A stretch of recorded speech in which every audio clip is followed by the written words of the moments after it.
Estamos em cima desta ponte simbólica no Jardim Macau, aqui em Lisboa, do Jardim Botânico Tropical, para conduzir este primeiro Longe Mais Perto magazine que promove o encontro de culturas através do conhecimento e da afetividade, no tempo contínuo da construção do futuro. Nos próximos 30 minutos vamos falar com macaenses, chineses e portugueses, aqui em Lisboa, que de formas diversas pensam, sentem e refletem sobre esta distância que nos separa e aproxima.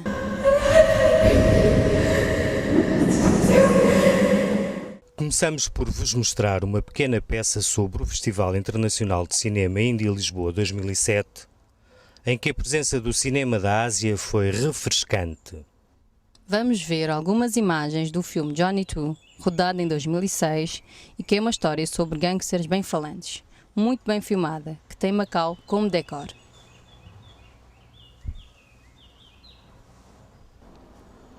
A quarta edição do Festival Internacional de Cinema Independente Índia Lisboa 2007 decorreu na última quinzena de abril, com projeções diárias em 4 cinemas: King, Londres, São Jorge e Fórum Lisboa, constituído por secções tais como Observatório, Laboratório, Herói Independente, Índia Júnior, Diretores Cut e Competição Internacional.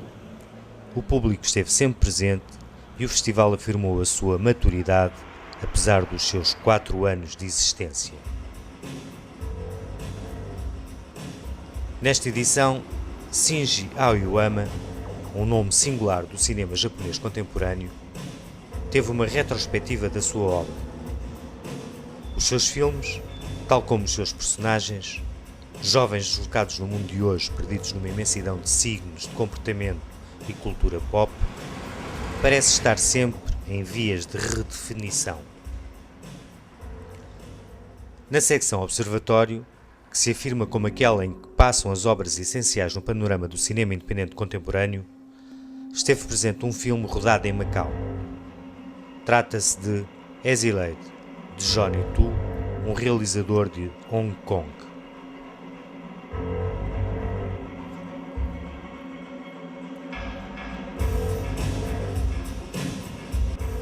Filme exemplar, tanto ao nível da fotografia como do som, bem como da sua particular narrativa, em que no uso do livre-arbítrio, gangsters escolhem a fidelidade à amizade por oposição ao costume e à hierarquia, opondo-se às regras de organização e, claro, vivendo as consequências. Um filme bem disposto a afirmar os valores da solidariedade no universo do crime. É com algumas imagens desta pérola cinematográfica que terminamos esta peça.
好準時喎，蒸咗條金邊幫你，整咗煲魚翅飯焦。幫你梗係煎㗎啦，魚翅咪魚翅咯，飯咩焦啫？開支碼頭老鼠你飲下先。我朗口都立 fit 啦，82啊，仲碼頭老鼠，唔好呢樣嗰樣啦，吉祥叔。我同你自己人可以一齊玩，你要引人入嚟，我哋自己玩晒。有乜外人自己人？統家啲燒烤場慶祝，大家都係中國人，我哋澳門人，佢香港人，清楚？哎呀，睇下嗰次先。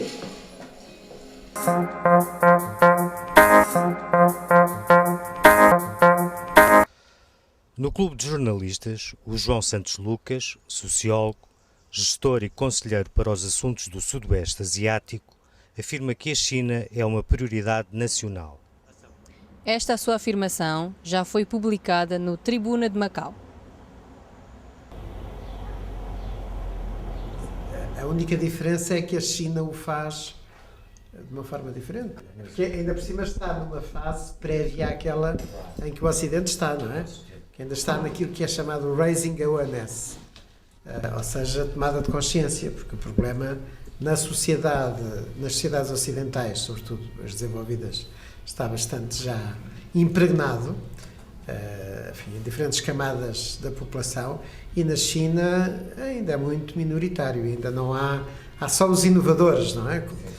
Nós temos sempre a distribuição numa população das ideias novas que começam pelos inovadores, depois os primeiros adotantes e depois é que passam à maioria. Não é? No seu artigo de 18 de abril no Diário Económico, parece ser claro que considera o desenvolvimento das relações económicas entre Portugal e a China uma prioridade nacional. É assim? Uma verdadeira prioridade nacional. Se nós pensarmos que dentro de 20 anos a China será a segunda maior potência mundial, percebemos rapidamente que não podemos ignorá-la. E se nós percebermos que a China tem 1,3 mil milhões de habitantes, que tem um mercado de mais de 200 milhões de consumidores de classe média urbanos, é evidente que, por si só, esta realidade tem que olhar, despertar o máximo interesse por parte dos empresários portugueses. De facto, a China é um mundo de oportunidades, um mundo de oportunidades ao nível do consumo e, por conseguinte, da exportação, mas também um mundo de oportunidades para a produção. São milhares as empresas ocidentais que estão a produzir a partir da China. E, por conseguinte, quer de um lado, quer do outro, são os maiores os interesses que as relações entre Portugal e a China podem ter. Qual é a importância da Região Administrativa Especial de Macau para o desenvolvimento das relações económicas e culturais entre Portugal e a China? Bom, Macau é um grande facilitador da entrada de Portugal na China. Não é que seja o único. Os portugueses, os empresários portugueses, poderão naturalmente também escolher outras vias. Muitas vezes eu falo na tática do snooker. Isto é possível chegar à China também através de Hong Kong ou através de Singapura, que não faz parte da China.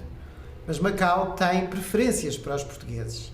Em primeiro lugar, porque a cultura de Macau tem muitos aspectos do estilo de vida e da elegância dos próprios portugueses, o que combina bem com o pragmatismo chinês.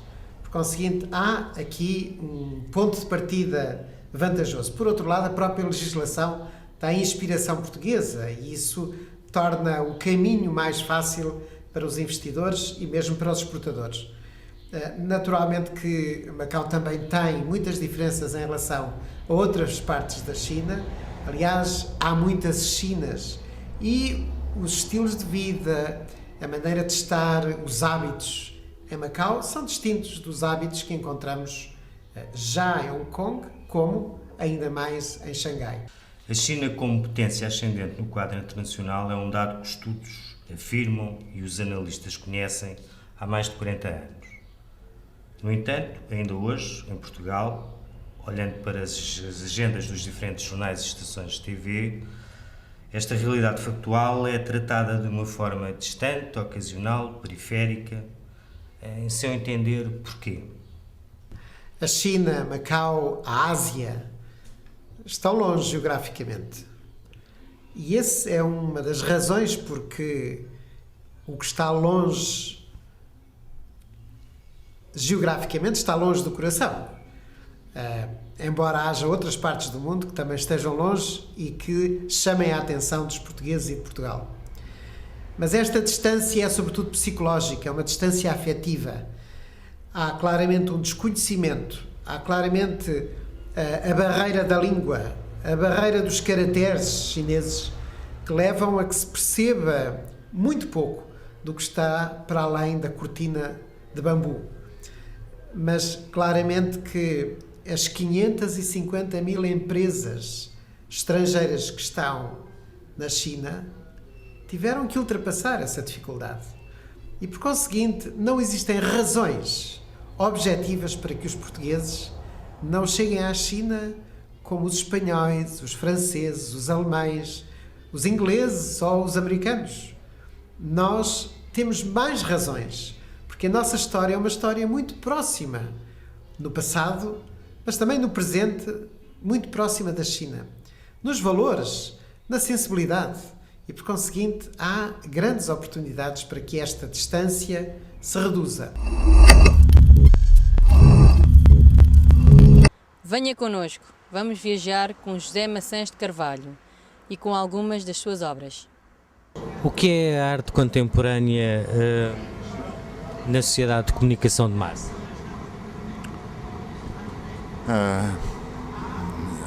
A arte contemporânea eu acho que é sempre uma forma de interpretação do mundo, não é? Forma própria de interpretação do mundo em qualquer época, É sempre uma alternativa, não é? Uma alternativa ao poder, uma alternativa ao senso comum, é sempre uma visão do mundo diferente, mediada por signos estéticos, eminentemente estéticos. No mundo atual, às vezes pode ser uma alternativa capaz de mudar atitudes, não é? E especialmente se o espectador for implicado no processo de recepção. E é isso que eu tento muitas vezes nos meus projetos, é implicar de alguma maneira, quer fisicamente, quer cognitivamente, o espectador. É, no fundo, colocar questões disruptivas, questões questões diferentes do cotidiano, daquilo que o espectador se depara no seu próprio cotidiano, mas sempre com rastro ao cotidiano, sempre com uma ligação ao cotidiano. Portanto, eu sou muito... Quer dizer, o que eu tento fazer nos meus projetos é afastar o mais possível a contemplação. Do ponto de vista da recepção, afastar a contemplação. Qual a importância de Macau na sua construção da realidade? Bom, a importância de Macau foi fundamental por vários motivos. O primeiro motivo foi porque me permitiu contactar com a realidade chinesa e asiática a partir do Instituto Politécnico de Macau, onde dava aulas, e também ao nível da formação, na medida em que complementei a formação a nível artístico com uma pós-graduação em Gestão de Artes no Instituto de Estudos Europeus de Macau. Por outro lado, também foi muito importante a nível pessoal e familiar, porque nasceu a minha filha mais velha em Macau. E também, do ponto de vista social e político, foi importantíssimo porque vivi os últimos anos da transição a Macau, em Macau, de 94 a 98. Coincidiu também com a transição de Hong Kong para a China e com a aproximação da transição de Macau para a China. E, portanto, foram anos muito ricos, quer do ponto de vista social, quer do ponto de vista político. E que também, de certo modo, deram um grande impulso aos meus projetos, especialmente projetos com expansão no espaço público, nos transportes, nos meios publicitários, etc. E que me permitiu, inclusivamente, concretizar alguns destes projetos simultaneamente em Macau e Hong Kong, e na Europa, em Lisboa e em Madrid, por exemplo. A arte pode aumentar a qualidade da democracia? Quer dizer, sendo a arte uma atividade humana e preocupada com o real, a arte pode dar sempre bons contributos para a democracia, essencialmente no sentido de poder criar um espaço de reflexão e um espaço de discussão, que muitas vezes acontece a partir da provocação, não é? E nós sabemos, há na história da arte contemporânea muitos artistas que abalaram o sistema, ao ponto das suas obras serem proibidas. Alguns estados americanos proíbem a exibição de obras do André Serrano ou do Robert Mapplethorpe. E, portanto, nesse aspecto podemos dizer que a arte pode contribuir para alertar consciências. Quanto mais não seja para alertar a consciência de que não se deveria censurar aquilo que é a capacidade e a competência de expressão criativa de um artista. Portanto, nesse aspecto eu diria que sim, eu diria que pode inclusivamente às vezes estar à frente das questões políticas, não é? E pode disputar ela própria questões políticas. Que entra neste projeto também o Caravaggio, enfim, com uma peça que é o quadro A Cabeça da Medusa, que é inclusivamente um autorretrato do próprio Caravaggio e que é uma imagem que sempre me assombrou e sempre me assustou, desde muito pequeno que conheço e, enfim, aqui é quase uma pequena vingança pessoal, não é? Poder intervir sobre uma peça que nos tem assombrado a vida, não é? E por um lado, por outro lado também é a ideia de que há muitos iconoclastas, ou esta vontade, esta pulsão destruidora da imagem muitas vezes é feita de forma meticulosa, planeada e, portanto, acaba por ser talvez a peça mais dura, mais agressiva desta exposição.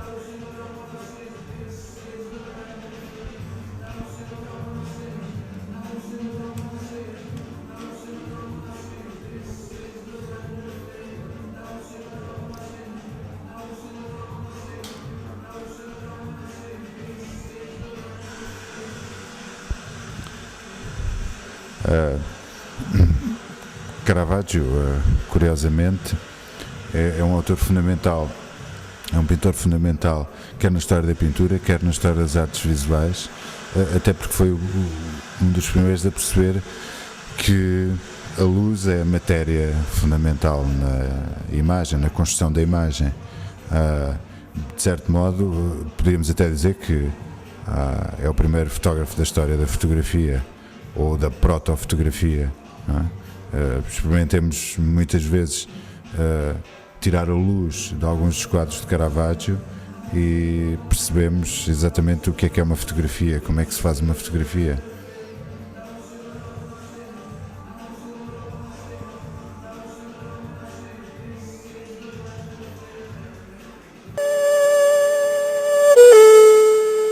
Chegámos a um segmento do programa que chamamos Correio das Emoções.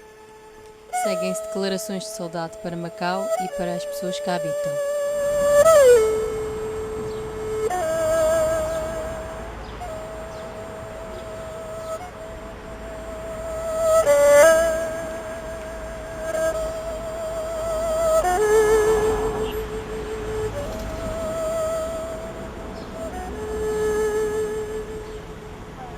Estamos aqui com a Panatet, natural de Macau.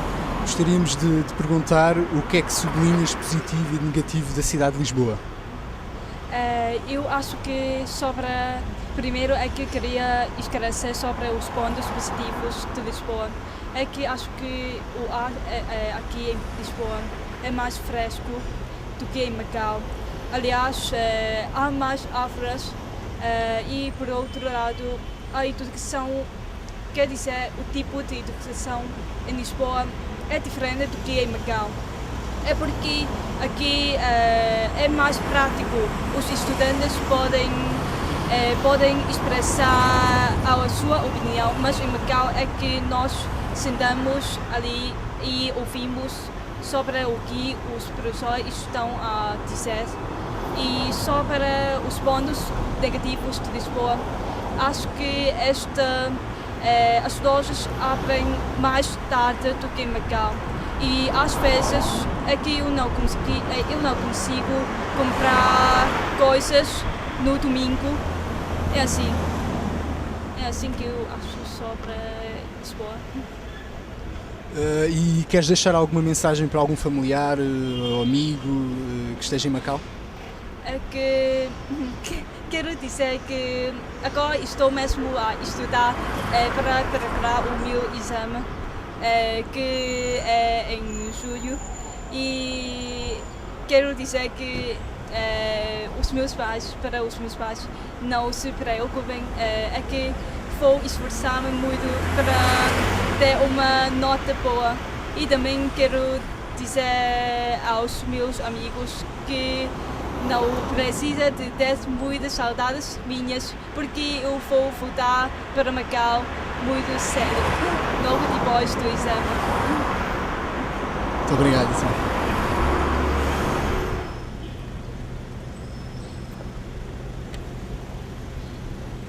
Estamos aqui com a Sofia e com a Susana, são naturais de Macau. E perguntar primeiro à Sofia quais são os aspectos positivos ou negativos da cidade de Lisboa para ti, quais são? Acho que o aspecto positivo é o clima de Portugal é muito bom e eu gosto muito do clima de Portugal. E o ponto negativo acho que posso dizer que não há? Sim. E tu, Susana? Sim, para mim, acho que também gosto muito do clima de Portugal e gosto muito da comida portuguesa. E o aspecto negativo é difícil de pensar, mas acho que as coisas são mais caras, sim. São mais caras do que de Macau. Então, que mensagem queres deixar para familiares, amigos em Macau?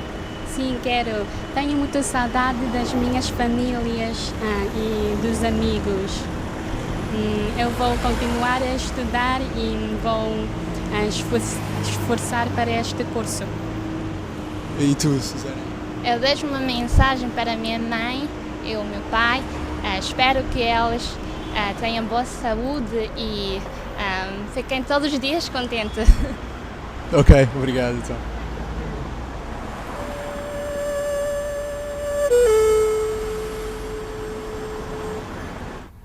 Ok, então eu estive em Macau, vivi em Macau entre 1994 e 1997, que foi a última vez que estive em Macau. Portanto, há 10 anos que não vou a Macau. E isso para mim é um facto assim, muito estranho na minha vida, ou seja, porque eu tive 10 anos de Macau e do Oriente e da Ásia na minha vida e de repente desapareceu isso tudo. E isso é uma coisa estranha, é uma espécie de anomalia, de coisa estranha, não sei muito bem explicar. Que eu gostaria um bocadinho de resolver, mas não sei como. Porque neste momento estou baseado em Portugal e, portanto, mesmo para ir à Espanha é complicado. Agora, Macau para mim é um dos grandes amores da minha vida, um dos grandes pilares da minha vida, da experiência que tive em Macau. Em Macau fiz um filme e fiz um disco. Tenho aqui até fui buscar o disco, faço publicidade. O Homem da Bicicleta, Diário de Macau, que foi um filme, um documentário, 24 horas na vida de Macau, e foi um disco também da banda sonora. E, portanto, quero dizer, foi um mergulho enorme, toda a vivência em Macau foi muito forte, e eu costumava dizer, resumir assim, para mim a trip, digamos assim, que era estar em Macau, é que para mim Macau era uma viagem permanente. E é isso, e tenho saudades de Macau, as pessoas vão voltando lá, vão-me falando que aquilo está completamente diferente, que eu não iria reconhecer, muitas dizem não ias gostar, outras eu tenho curiosidade de saber como é que aquilo está. E tenho um bocado a certeza que hei de lá voltar, e que portanto não tenho que me preocupar com isso, que a vida há de me levar lá.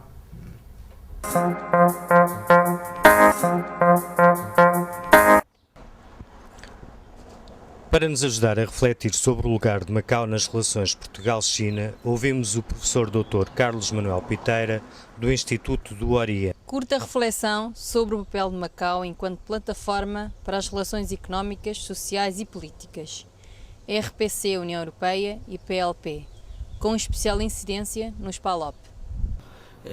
Provavelmente, com a situação que hoje em dia está na ordem do dia na questão de Macau, que é Macau como plataforma circulatória da economia e do comércio com os chamados países de língua de expressão portuguesa, penso que essa sim vai ser a temática que mais tarde ou mais cedo vem trazer Macau para o mapa, ou pelo menos para aquilo que é a assunção do papel da China nos mercados lusófonos. Se há alguma porta de entrada para a Ásia, para a República Popular da China, é obviamente Macau. Portanto, e é neste sentido que eu penso que a visita do nosso Primeiro-Ministro poderá pelo menos ter trazido para as notícias e para uma semana de reflexão e debate. Espero que, obviamente, a nível institucional e a nível daquilo que é a nossa capacidade empresarial, as coisas tomem um outro tipo de iniciativa.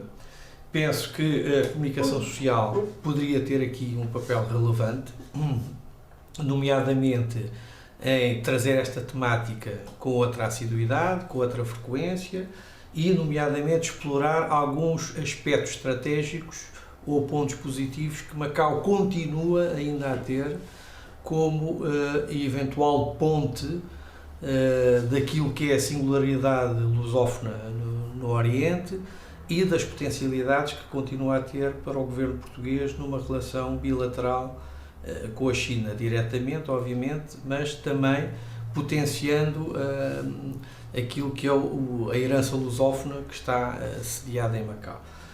Perguntámos quais os efeitos visíveis e esperados, resultado da visita do Primeiro-Ministro José Sócrates à China, com possíveis impactos na região administrativa especial de Macau. Infelizmente, Portugal tem tido um papel pouco mobilizador e pouco catalisador daquilo que deveria ser a sua gênese simbólica e eu diria quase que de liderança sobre este movimento, não é, em torno daquilo que é o mercado lusófono.